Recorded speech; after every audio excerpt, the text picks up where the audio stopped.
Isang mapagpalang umaga sa inyong lahat, grade 7. Bago tayo magsimula, inanyayahan ko muna ang bawat isa para sa isang panalangin. Danica.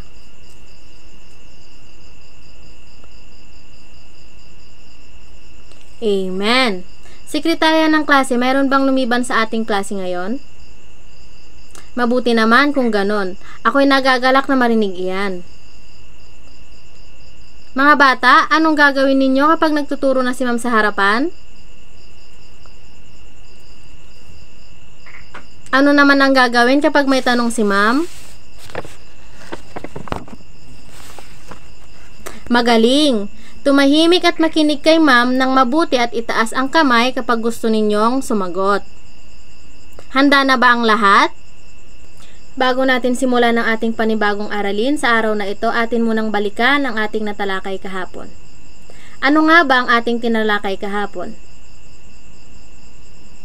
Magaling! Ang ating tinalakay kahapon ay patungkol sa kahalagahan ng bahaging ginampanan ng nasyonalismo sa pagbibigay wakas sa imperialismo sa Timog at Timog Kanlurang Asya. Alam kong naunawaan na ninyo ang ating nakaraang aralin. Ngayon naman ay dumako na tayo sa susunod nating aralin.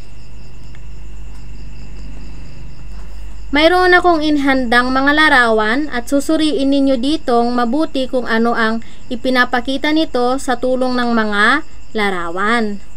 Nais kong buuin ninyo ang naka-jumbled letters sa side nito. Para sa unang larawan, ano kaya ito, Aldrin? Tama! Ano naman ang ikalawang larawan? May. Magaling. At ano naman kaya itong nasa pangatlong larawan? Dan. Magaling. Ano naman ang sa pang-apat? Eric. Tama. At ang ikalima naman, Erica. Mahusay. At ano naman itong panghuling larawan? Mika. Mahusay. Ang lahat ng yan ay mayroong kaugnayan sa ating talakayan sa araw na ito. Maraming salamat sa inyong partisipasyon. Ngayong araw ay tatalakayin natin ang bahaging ginampanan ng relihiyon sa iba't ibang aspekto ng pamumuhay. Handa na bang makinig at matuto ang lahat para sa ating talakayan? Kung gayon, ay simulan na natin ang ating talakayan. May mga relihiyon tayo sa Timog Asya. Ano nga ba ito? Maaari ka bang magbigay ng isa? Lawrence? Tama. Hinduismo ang relihiyon sa Timog Asya. Ito ang pangunahing relihiyon sa India. Ang mga Arya ng unang tribong sumampalataya sa relihiyong ito.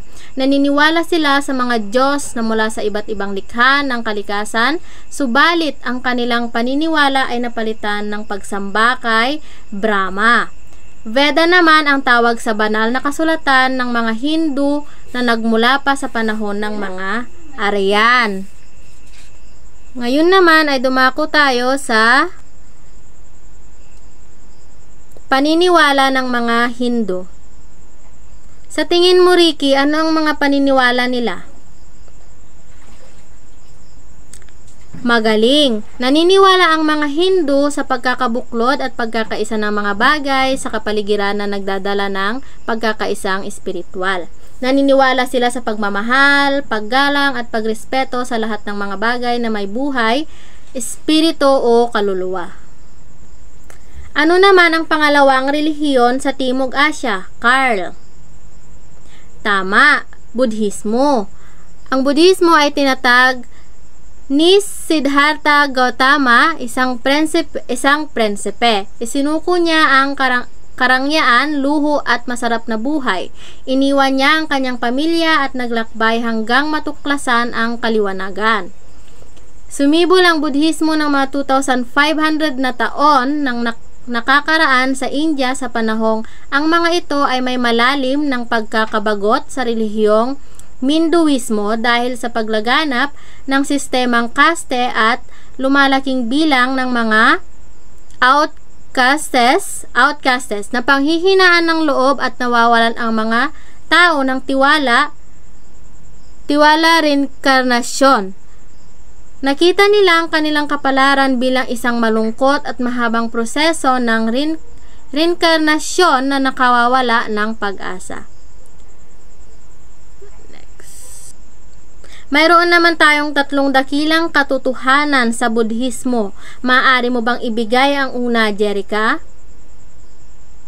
Tama. Ang una ay ang pagnanasa, ang sanhi ng pagdurusa. At ang pangalawa naman, mawawala lamang ang pagdurusa kung aalisin ang pagnanasa. At ang pangatlo naman ay maaalis ang pagnanasa kung susunod sa 8 landas at matatamo ang tunay na kaligayahan o nirvana. Dito naman ay mayroong 8 dakilang daan. Maaari mo bang ibigay kung ano ang mga 8 ito, Mark? Tama ang iyong kasagutan. Iyan ang 8 dakilang daan. Ngayon naman ay dumako tayo sa ikatlong relihiyon. Ang ikatlong relihiyon ay ang Jainismo. Ayon sa Veda, isa sa mga relihiyon sa India ay Jainismo. So, sino nga ba ang nagtatag nito, Bray? Tama, si Saba. Subalit ang naging pinakapinuno ng Jainismo ay si Prinsipe Vardhamana o Mahavira na tinaguri ang dakilang bayani. Tinalikuran niya ang lahat ng kanyang kayamanan at kapangyarihan at naging asiteko katulad din ni Buddha. Dumako naman tayo ngayon sa mga doktrina ng Jainismo na ang mga tao ay may layunin na makalaya ang kaluluwa sa pagkabuhay, pagkamatay at muling pagkabuhay. Naniniwala si Mahavira ahimsa o non-violence o ang kawalan ng pananakit na nagbibigay dangal sa buhay. Itinuro ni Mahavira ang doktrina sa mga tao ng 30 taon. Ang nirvana ayon sa mga nains ay makakamit pa sa pamamagitan ng 3 hiyas ng kaluluwa. Ang mga ito ay ang tamang kumbiksyon, tamang karunungan at tamang pag-uugali. Ano naman ang panghuling relihiyon sa Timog Asya? Ina? Tama, ang Sikhismo. So, umusbong ang relihiyong Sikhismo sa panahon ng hindi pagkakaunawa ang panrelihiyon ng Hinduisme, Islam. Naging bunga nito ang pagbuo ng isang relihiyon na may pagkakapatiran, Hindu man o Muslim, lahat magkakasama at magkakapatid. Tatag ang Sikhismo sa unang guro na si Baba Nanak na higit na kilala sa mga paniniwala ng Sikhismo. 120 yes, ang mga tagasunod ng Sikhismo ay naniniwala rin sa reinkarnasyon at ang pag-akyat ng mga kaluluwa mula sa mababang antas pataas. Kailangang masagip ang mga tao kung hindi sila ay patuloy na makakaranas ng mulit-muling pagsilang. Ang nirvana naman ng mga Sikh ay makakamtan sa pagsama ng individual sa kanyang buhay. Nasusundan pa ba ang lahat? Mabuti naman kung ganon. Dumako naman tayo ngayon sa mga relihiyon sa Timog Kanlurang Asya. So, una na nga dito ay ang Judaismo.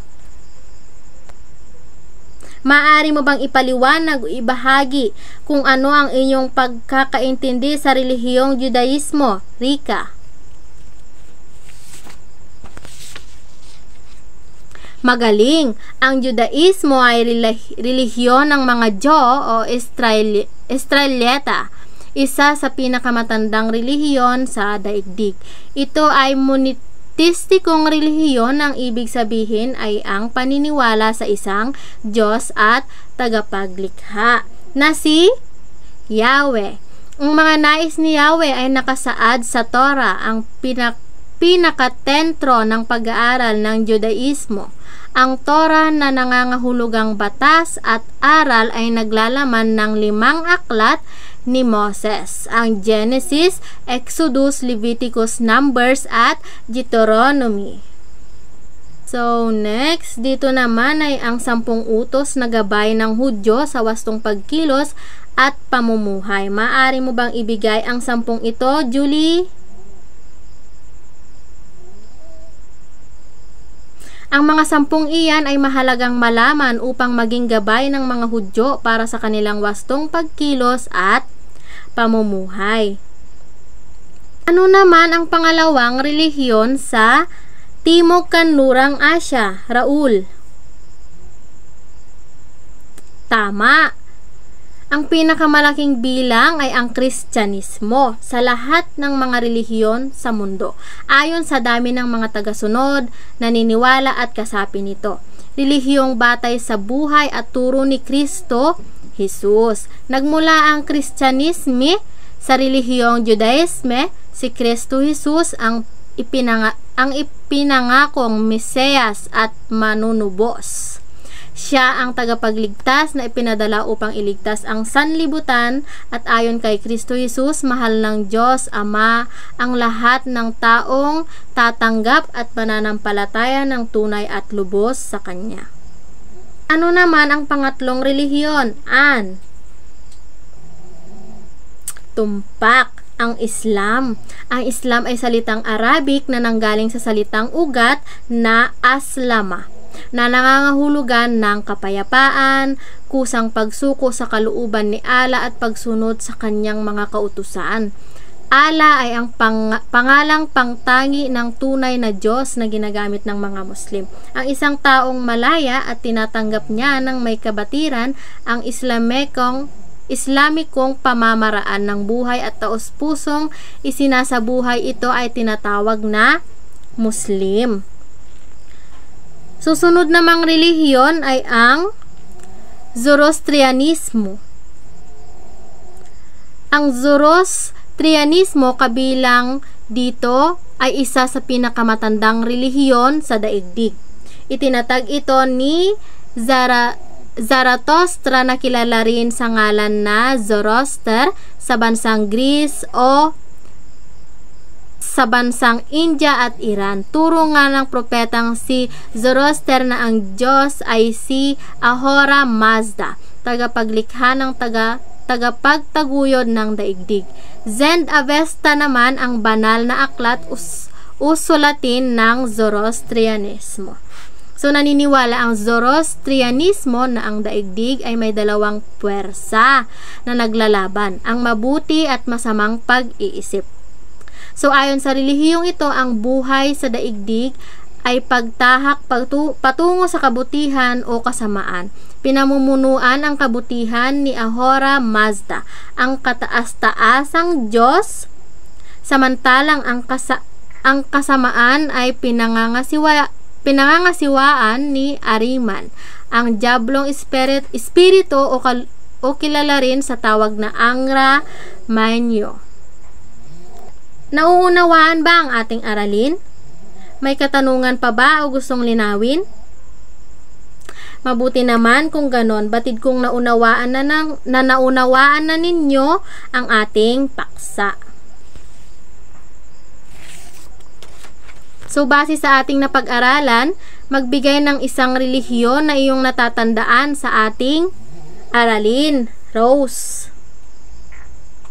Magaling, ako'y natutuwa at inyong naintindihan ng mabuti ang ating aralin. So, palakpakan ninyo ang inyong mga sarili. So, ngayon naman ay maglabas kayo ng inyong kwaderno at sumulat kayo ng 5 pakinabang at kahalagahan ng relihiyon sa mga Asyano.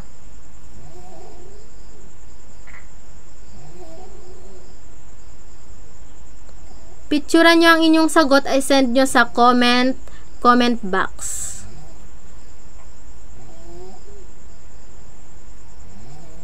Tapos na ba ang lahat?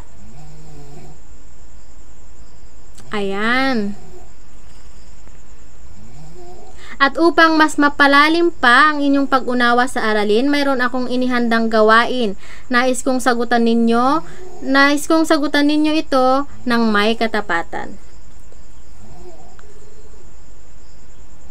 So, ang panuto ay basahing mabuti ang sumusunod na tanong at piliin ang titik ng tamang sagot. Isulat sa kwaderno ang titik ng tamang sagot. So, yung sagot ninyo ay pipicturan nyo pa rin and isisend nyo sa comment box.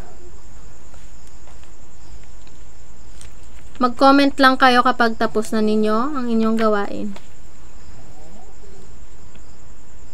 Tapos na ba ang lahat?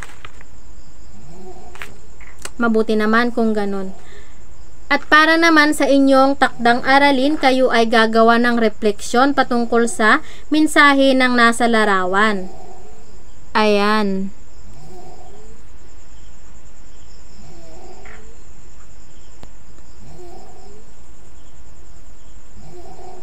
Picturean nyo na lang siya and then sagutan nyo sa inyong kwaderno and i-check ko siya sa Lunes. So, yun lang muna sa ngayon. Paalam!